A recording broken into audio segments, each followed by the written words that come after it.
Hey y'all, I am joined today with the Victoria Felkar, and she's one of my favorite people ever, one of the most intelligent, just chicks I have the opportunity to know and be friends with. So before we dive into a bunch of really cool topics, give us a little background, Victoria, for anybody who doesn't know about you.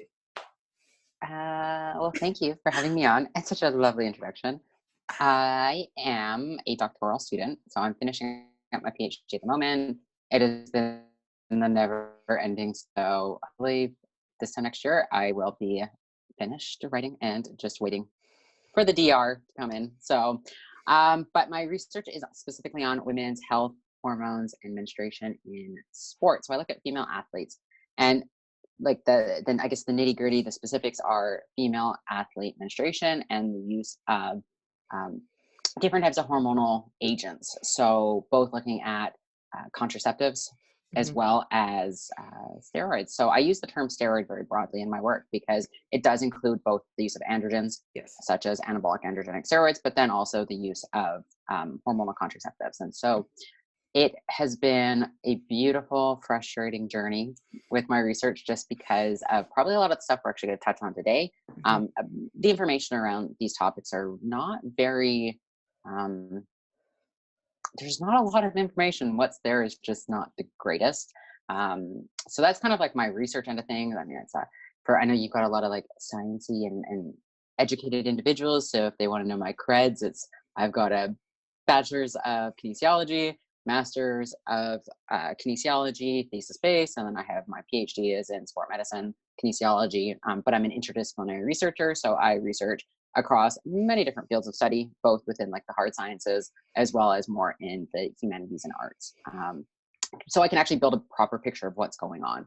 But on the outside, I'm a certified exercise physiologist and all that stuff, personal training certificates out there, yin yang. And I've been in the industry for, at this point in time, I can say half my life, which is pretty crazy. So I started lifting at 15, was in more of, I would say, like the physique sport world, but still very kind of broad based because I was also hanging out with powerlifters. So it was, big, weird background. And I was a dancer growing up. So I've really been active since I was 2.5 years old. I've been through the gauntlet. I think the more I get out there, the more people don't realize that like I was jacked at one point. I was lean at one point. I was strong at one point. I have been overweight. I have my own health issues that I manage very, realistically, they're why I got into this field in the first place, because I was a young female athlete that had menstruation issues. So, that's the cliff notes, I guess, of Victoria. Yeah, so she's wicked smart, everybody, and she's been on a ton of really great other podcasts. She's been on been speaking all over the world for a long time. So if you ever have a chance to go somewhere that she is speaking and presenting, definitely do that. But currently, everything is falling apart. We are recording this on March 17th, so 2020. And, this will be a day to remember. Actually, yesterday was my birthday, was the day to remember, because literally I'm in Florida, and things have been pretty calm, pretty stable with the whole coronavirus situation. And then, yesterday kind of took that turn and things are really starting to pick up. All of the NPC IFBB shows are canceled through May.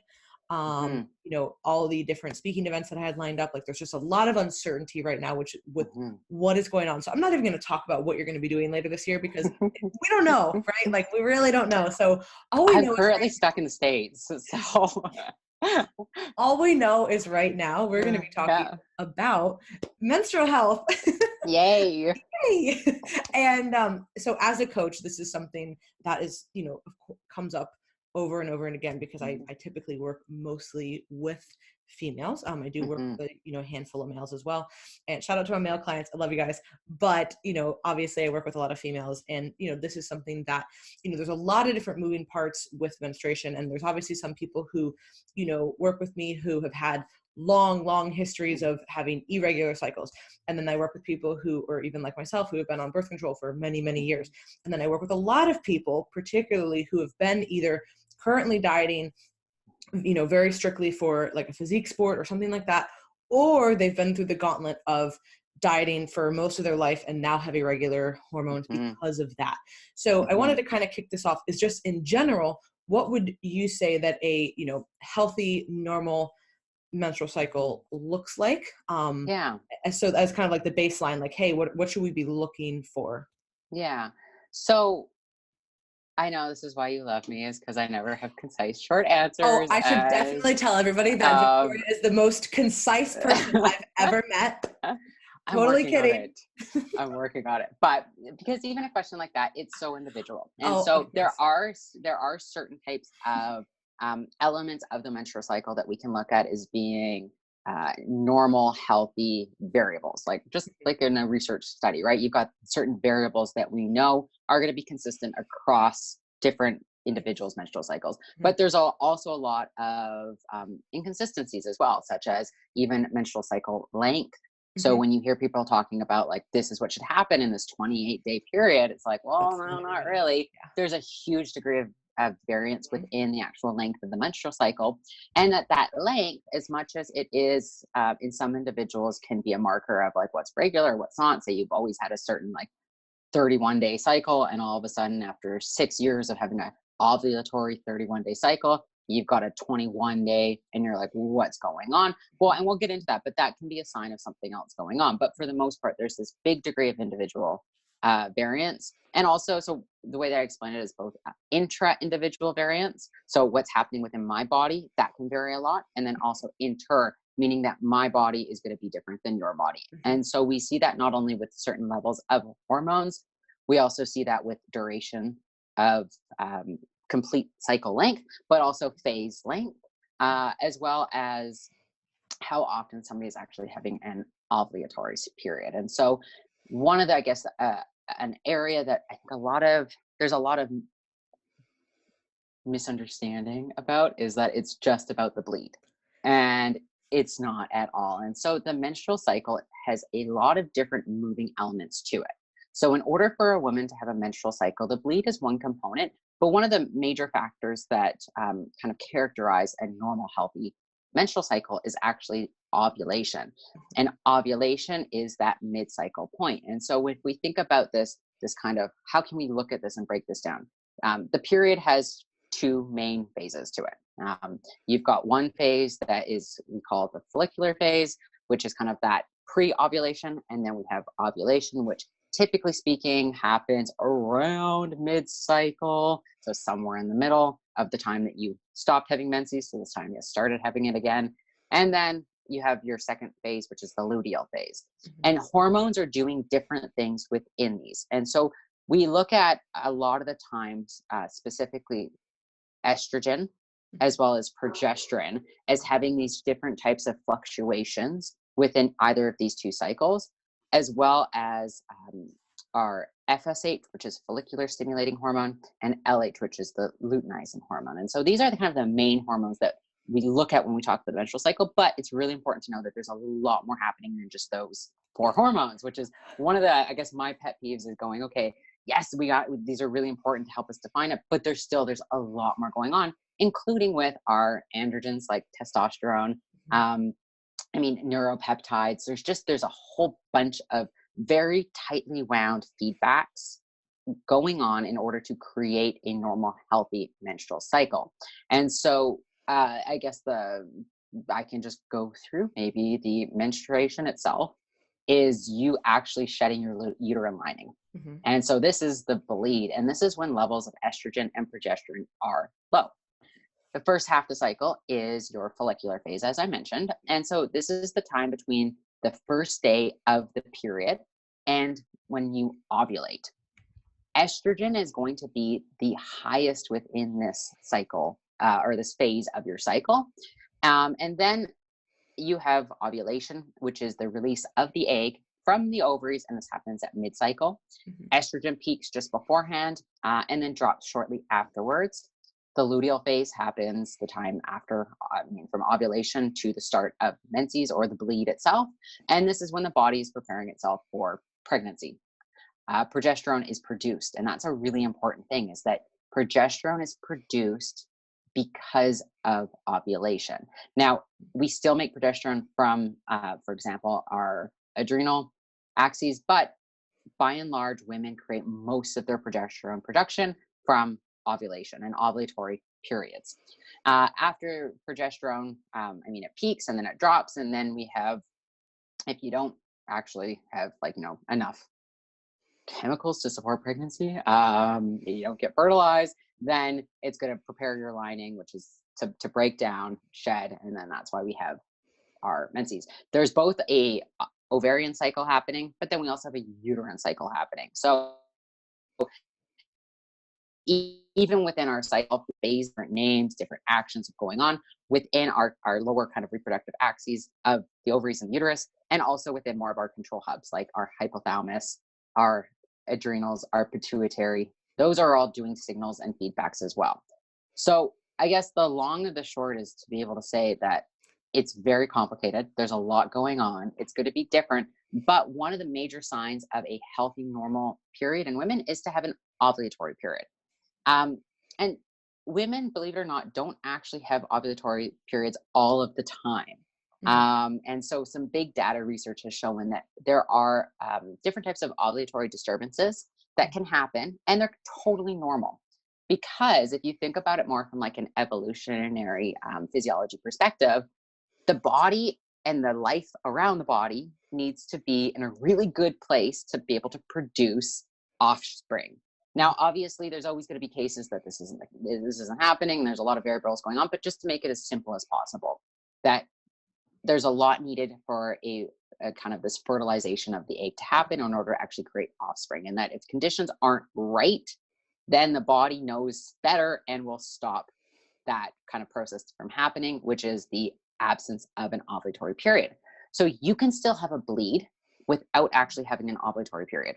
So how would somebody know that? And I know the answer, but how would somebody know if they are ovulating, and how would they test that reliably? Because there's been a lot of things that have come out recently as far as tracking, we'll say bands and things of that nature that have been shown to not really be super accurate. Not to be the most effective. Exactly. Yeah. So the best way to track for ovulation is actually just to do your basal temperature. And so your basal temperature is taking your temperature first thing in the morning upon rising. And so you don't even drink water. Like, honestly, individuals I work with, I'm like, put your thermometer on your nightstand. Don't put it in your tongue and take that first reading though right away. You got to get the temperature, like the thermometer itself, actually warm up a bit. Different thermometers, depending on like the mechanisms within them, are going to need different times. Sometimes the recommendations do state to have it under your tongue for up to 5 minutes before you take the actual reading.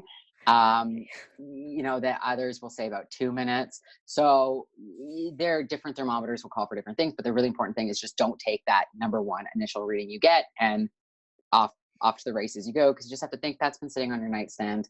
Now you're putting in your warm body. It's not the best in terms of like controlling for variables. So that basal temperature is really, really important, because what you're going to see is you're going to see an increase in basal temperature as a result of ovulation. So progesterone itself, it's got a thermogenic property to it, which is pretty damn cool. That's why sometimes individuals will feel hotter and warmer in the second half of their cycle. They actually also have an increase in metabolic rate around 300 calories or so if you have an ovulatory cycle, though, not if you don't. So with your basal temperature, the rise that you can see is going to be around 0.5 Fahrenheit or 0.3 Celsius or so. And so you're going to see that it's not going to be huge. And that's why doing decimal points is really important, and getting a really accurate, spend the money on a $20 thermometer. You can get them on Amazon for much cheaper than you can get them in store. And just because a store, so this is another crazy thing. If you go to like a drugstore or Target or CVS or wherever, they'll have thermometers both by where like they sell pregnancy tests, and they'll call them like ovulation thermometers, and they'll be pink. And then they'll have a thermometer like in the cold and flu section, and it will be white, but they're the same thermometer. One's pink and it's $10 more than the one that's usually in the cold and flu section. Isn't that crazy, right? That's so marketing. I mean, they get away with it. Obviously, people buy it, but absolutely. So after a few days, you're going to see this rise in temperature. It's not going to be huge, but it is going to be significant. And that what you want to be able to do is also check for cervical fluid and cervical mucus. And I have to say, that this is one of the areas with especially athletes that they just don't pay attention to what's happening down there. And so with in addition to like the thermal tracking, you also want to just look out for discharge. Now, discharge can mean lots of different things, and it's going to be individual for you and your body. So don't take what happens in month one as kind of your gold standard. Do it for 3 to 6 months, build a baseline, and now that's going to hopefully serve you for the rest of your life moving forward. And so cervical fluid itself, it's a mucousy consistency. It kind of looks like raw egg whites, which I'm sure a lot of our fit fam understand because they use a lot of eggs, but it's clear, it's stretchy, it's slippery. And so you'll see it literally stick to your toilet paper after you wipe, or you can just literally insert a finger or 2 fingers in your vaginal opening to feel whether or not you have cervical fluid. Now, you'll see this leading up to the days of ovulation, and then because the whole point of it is to help like transport sperm into your uterus so then meet the egg. And so that cervical fluid can be very important, but there's going to also be other times that you're going to see this that can signal to maybe different types of abnormalities or changes in your hormones that you just want to keep a track of. So, you know, you want to see cervical fluid before you ovulate, but if you see it any other time, that can signal that you actually have higher estrogen than progesterone. If you see that you've got creamy white at different phases, that can also mean different types of responses happening. And I will say for active women, there is actually some research that's showing that you do have more like vaginal secretions following exercise. So I recommend to women, after you train, don't count that as like, use that as just with a grain of salt because you're going to increase vaginal secretions. And if you have blood or bleeding, that also can be a signal of something else too. So having that mid-cycle discharge or spotting that's got pink or actual blood itself, or smells almost even a little bit like iron-like, can be a sign that you're not having potentially an ovulatory period, that your progesterone, you're not creating enough of it to actually support an ovulatory cycle. There's also ways that you can check for cervical position. Cervix does move when you ovulate. Ovulation test strips, so these are literally like almost like a keto test strip that you pee on, and that you're going to see a rise in LH prior to ovulation, and that strip you pee on, it will kind of say for accuracy. Now, I will say though, not always the most definitive measure, especially if somebody does have pre-existing levels of elevated androgens, or they're just drinking a lot of water, you're diluting your pee, it's not going to be able to have the same type of, I guess, marking as somebody who doesn't. And then also just checking for things like breast tenderness, mood changes, dietary, like, cravings, fluid retention, and all of these things, they're fluid markers, meaning that they're going to shift over time. And that as I recommend women to do when they build data like this, is you might be able to see that you retain more fluid when you have a non-ovulatory cycle, or that you have more mood kind of variance. That's the best term I can use when you have a non-ovulatory the most PC term, variance. But these are all signs and they're all data, because the reality is that women there are so many different types of non-normal or normative menstrual cycles that you can have. I mean, no ovulatory, no periods or irregular periods, late periods, early periods, heavy bleeding, light periods are scanty. You can have pain before, pain during, pain after, abnormal discharge, or cervical fluid. You can have bleeding between periods. You can have PMS symptoms. So there are so many different types, and that's not all of them that you can have. Some of the things that we see specifically in the athletic population is what's been characterized or discussed as silent ovulatory disturbances. And what that means is that without checking for ovulation, you would assume that you're having a regular, normal, healthy period. But what's happening on the inside is that you're not ovulating, which means you're not creating progesterone, and that the implications of that can be that your levels of progesterone, or you mean not even enough, maybe you're just not creating enough progesterone to sustain a healthy period. And so estrogen can then start to rise as a result. And I call this HELP, which is high estrogen, low progesterone. Also, it can be the luteal phase itself. So that second phase can have a reduction in length. And so meaning that you had that mid-cycle point, and then within 5 days, all of a sudden you're bleeding.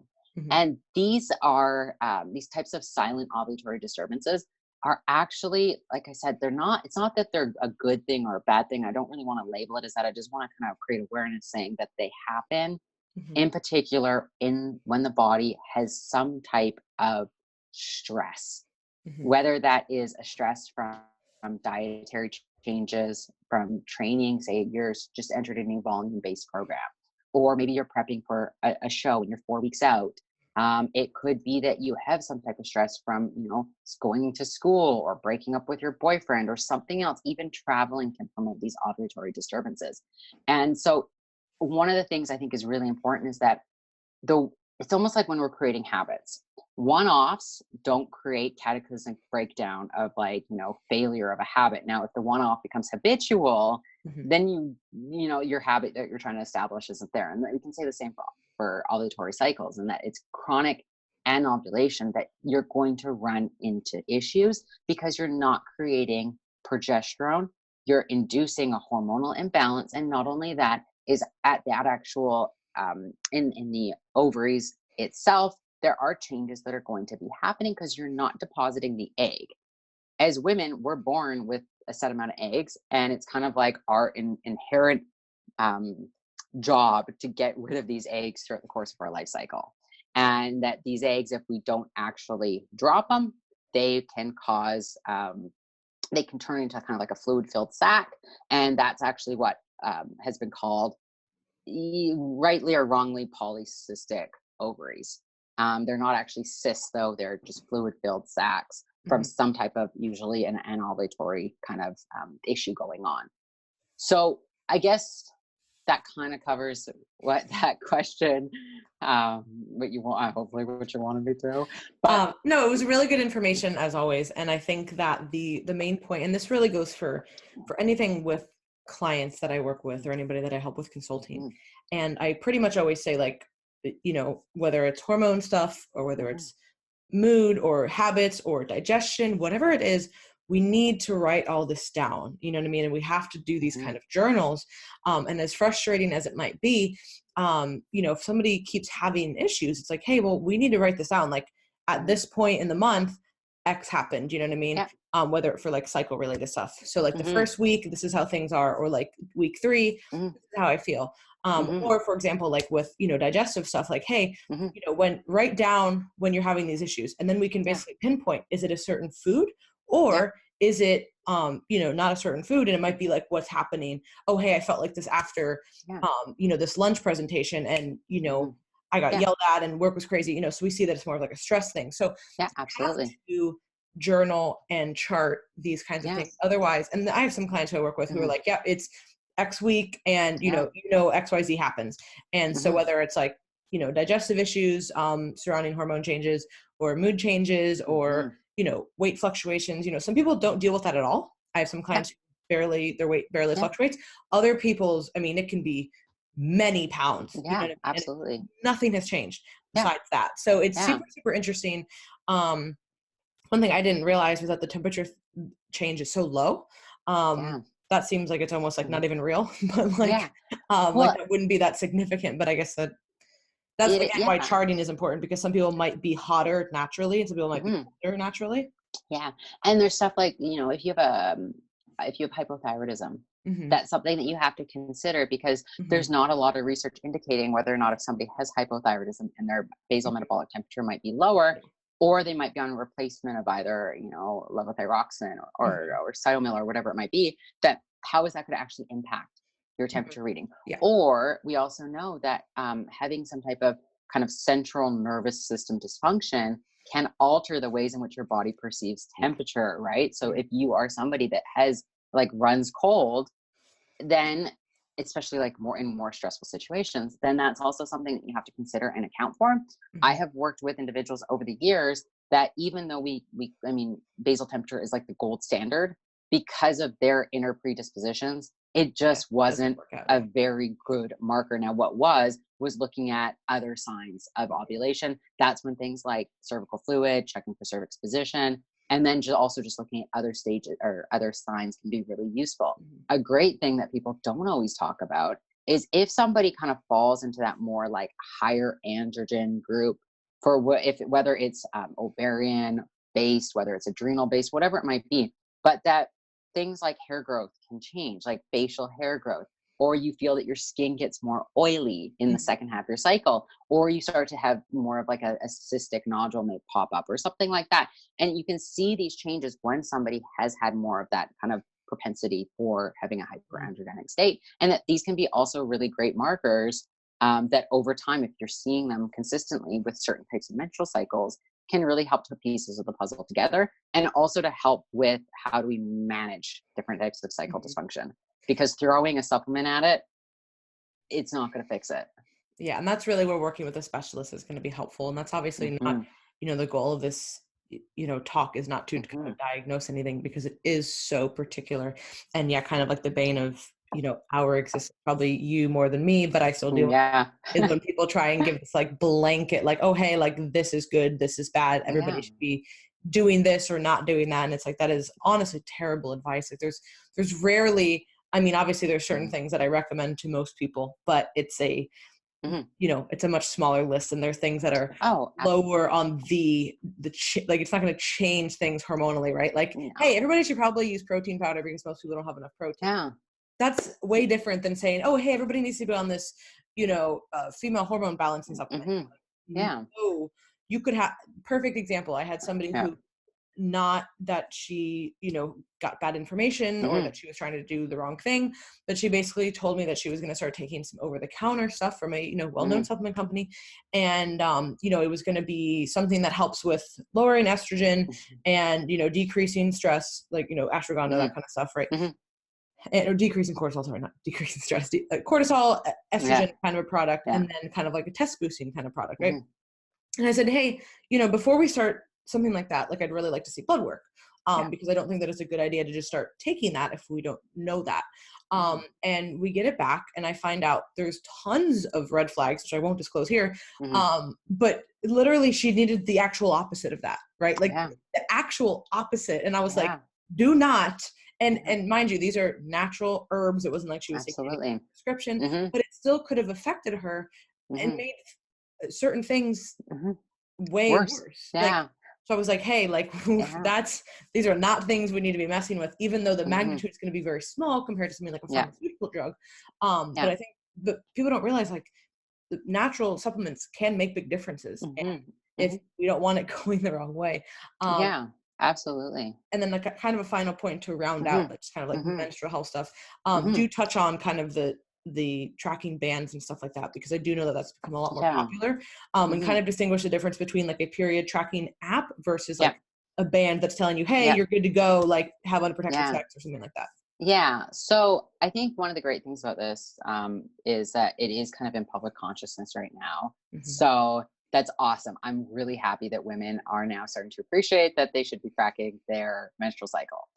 What I get kind of my own red flags about is when people automatically relate this to fertility and conception or to sport performance. And I'm like, okay, no.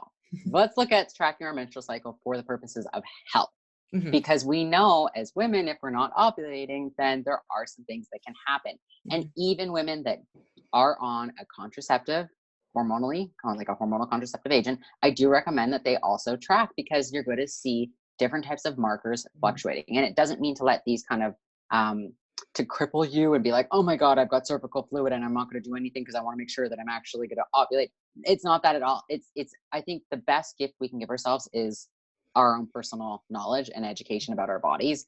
And not just for menstruation, but for numerous different types of markers and just, I guess, mindfulness. So with some of the biotracking technologies that are currently on the market, there is a lot of mixed research on the accuracy of them. So that's kind of number one thing, is that the accuracy of the actual results that you're getting is really unclear. There are some lawsuits with different types of fertility-based tracking devices right now. because there were some babies that were born when they weren't supposed to be, based off of what the period tracker said. So Nightmare. that's why we've got to track more than just fertility. Another big thing, like I said, is women that might use these and these technologies. Say if one utilizes your basal metabolic temperature, and you have some type of abnormality that influences your basal metabolic temperature, then now you've got like invalid data that this thing is using to base. So I do always say with things like even apps to be careful. A lot of times I find with apps, and I do look at a lot of apps because people send me them all the time, and I have not found one that is complete enough for the types of markers that athletes in particular should be looking for. They should be making sure that they're trying, training plan changes, or how they're feeling in the gym, or what their hydration is, or dietary changes, things like that. So I just have not found an app itself. Not only that, data, who owns your data? That's a big one. You really don't want personal data out into the universe without knowing where it's going and what it's going to be used for. And the apps can get shut down at any single time. And if all of a sudden your app had, the last 5 years of data on it and you didn't back it up or save it, well, that's kind of like when you used to not be able to back up your iPhone contacts and the iPhone would crash and you would lose everything.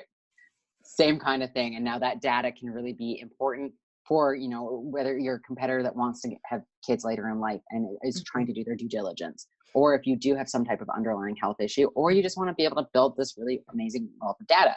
So getting a notebook is probably the easiest way to actually track this. We're so old school with like everything, but I was gonna say like, I'm just gonna get a date book.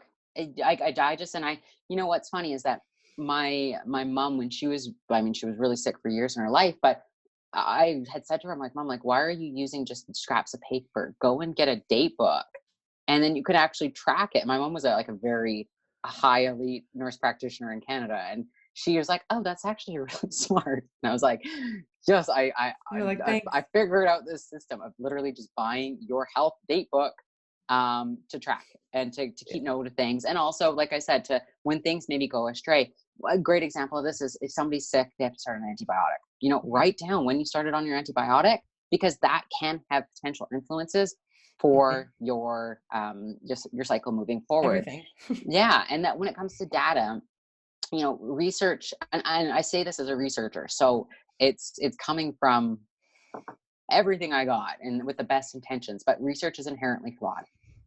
We try to take these really complex topics and assign something like a control variable or a experimental variable to it, and it's a lot more complicated than that. So what happens is that we build these studies and we get this data from the group that we're experimenting on, and that's only data for that group that we've experimented on because of the complexity. Now, one of the things that I try to remind people with something like cycle tracking is you have the opportunity to take the methodology, so the theories and the actual tools that we can use to track markers, whatever it might be, and build your own data. And then use all that knowledge and research to help begin to understand what is actually going on. And that when it comes to women's health, especially within the athlete population, there's not enough good research out there to be able to make these grandiose claims to support certain actions like training for your menstrual cycle. Like there's just not enough data out there. And so what is cool though, is that especially say as a woman who's in her 20s, you're in your reproductive prime right now, then that is an amazing opportunity to be able to build this rich data to help you optimize not only your performance, but more importantly, your health moving forward. Yeah, so really important, you guys, and hopefully these were some really kind of just straightforward tools to help you start tracking things. And again, there is no perfect cycle. It will be very, very individual, and that's okay. But knowing kind of, knowing yourself and having several months of data to, just kind of back up things and be able to track things is going to be so key, particularly if you are having issues. A lot of people will, come to us and, for any kind of situation, right? And just be like, hey, this has been going on. And then it's like, all right, well, I have 16 other questions before I can give you an answer. And if you're already tracking this stuff, it will help a lot of those things kind of speed along, right? Like instead of just saying, hey, I'm having hormonal issues.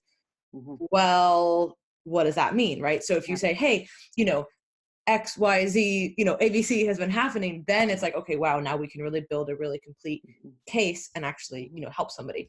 So that's going to be really, really important. You guys know, even if you aren't having issues, to just kind of keep note of things. And that way you can kind of, just track stuff and understand, oh, hey, I'm at this point in my cycle. I'm going to expect this to come up. And that happens a lot with clients. Like, hey, the week before my period, usually like digestion isn't too great. And if they didn't relay that information to me and then they just said, hey, my digestion's really been off this week. Well, then I'd be like, okay, hey, why? Like, is it water, sleep, the food you're eating, the stress at work? No, it was just where you are in your cycle. So if we know that, it's a lot easier to kind of manage any issues and make changes. So whoever you're working with in a coaching or consulting relationship, or even with doctors and specialists, really, really important to do this, you guys. So the next talk that we're going to do, I want to say podcast, video, whatever it is. I guess it's both because this is a video and going to be on a podcast.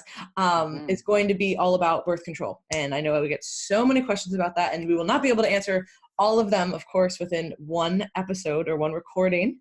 But we will be able to kind of dive into some of the hot topics and the main questions. So stay tuned for that. Really appreciate you guys listening. And Victoria does do some amazing consulting. So how do people find you for that? I'm going to plug the shit out of that.